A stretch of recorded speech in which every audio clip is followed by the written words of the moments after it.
রাজধানীর মোহাম্মদপুর থানার শাহজাহান রোডের একটি বাসায় লায়লা আফরোজ ও তার মেয়ে নাফিসা বিনতে আজিজকে কুপিয়ে হত্যা করা হয়েছে। ধারণা করা হচ্ছে গৃহকর্মী তাদেরকে হত্যা করে পালিয়েছে।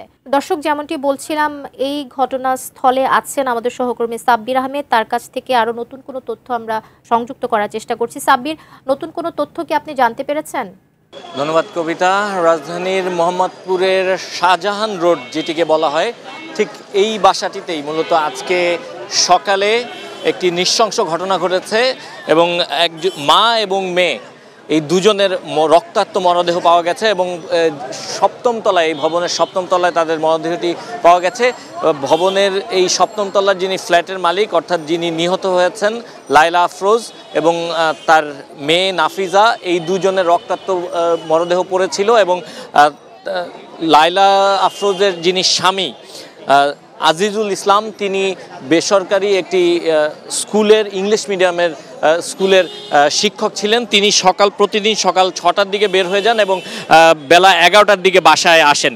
আজকেও তিনি যথারীতি একই সময়ে বাসায় এসেছেন এবং বাসায় আসার পর তিনি দেখতে পান বাসার ভেতরে এ ধরনের রক্তাক্ত অবস্থায় তার স্ত্রী এবং তার মেয়ের দেহ পড়ে আছে। পরবর্তীতে তার মেয়ের রক্তাক্ত দেহটি পাশের সরোয়ার্দী হাসপাতালে পাঠানো হয়। সেখানে পাঠানো হলে চিকিৎসক মৃত ঘোষণা করেন এবং তার স্ত্রীর যেই দেহটি, সেটি এমন অবস্থায়, রক্তাক্ত অবস্থায় পড়েছিল, দেখেই বোঝা গেছে যে তার আসলে তিনি মারা গেছেন। এবং পরবর্তীতে এই বাসায় পুলিশ আসে এবং পুলিশে এসে এখান থেকে গুরুত্বপূর্ণ কিছু আলামত সংগ্রহ করে।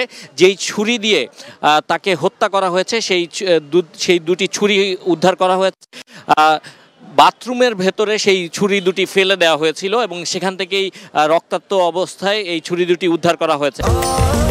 স্বাস্থ্যকর অল টাইম ফ্যামিলি কেক, সব সময় অল টাইম হেলদি লাইফ। এবং পুলিশের পক্ষ থেকে যেটি জানানো হয়েছে, এবং বাসায় ভবনের যারা বাসিন্দারা রয়েছেন তারা সবাই এখানকার একজন ছুটা বুয়া, যার নাম আয়েশা বলে দাবি করা হচ্ছে, তার দিকে আসলে সন্দেহ করছেন। এবং এই আয়েশা গেল 4 দিন আগে এই বাসায় ছুটা বুয়া হিসেবে কাজ নেন এবং কাজ নেওয়ার পরে আজকে সকাল 7টার পর তিনি এই বাসায় প্রবেশ করেন। সে সময় তিনি বোরখা পরিহিত অবস্থায় ছিলেন, কিন্তু বাসায় ঢোকার পর এই হত্যাকাণ্ডর পরে তিনি যখন বাসা থেকে বের হয়েছেন, তখন সে সময় তিনি যে নাফিজা নিহত হয়েছেন, নাফিজা ক্লাস 9-এর শিক্ষার্থী ছিলেন প্রিপারেটরি স্কুলের। নাফিসার যে স্কুল ড্রেস, সেই স্কুল ড্রেস পরে এবং নাফিসার ব্যাগ নিয়ে সে বাসা থেকে বের হয়ে যায় এবং এখানে কর্তব্যরত যারা দারোয়ানরা ছিলেন তারা তাকে সে সময় বাধা দিয়েছিলেন যে তিনি কোন বাসায় এসেছেন।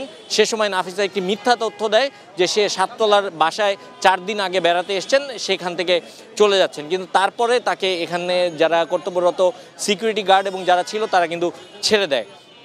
এবং পরবর্তীতে এই ভবনের যিনি মালিক, বিয়ের যেই মালিক আজিজুল ইসলাম, তিনি বাসায় এসে দেখতে পান তার ঘরে এই অবস্থা। পরবর্তীতে সিকিউরিটি গার্ড এবং পুলিশকে জানানোর পর তারা এখানে এসে উপস্থিত হয় এবং উপস্থিত হয়ে ভেতরে এই অবস্থা দেখতে পান।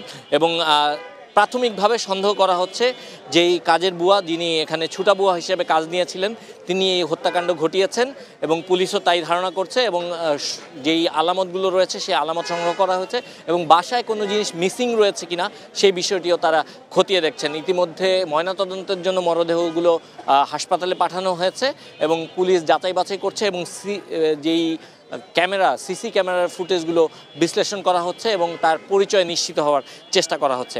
এই ছিল এই মুহূর্তে মোহাম্মদপুরে যে মা এবং মেয়েকে হত্যা করা হয়েছে সেই হত্যাকাণ্ডের ঘটনার সবশেষ তথ্য।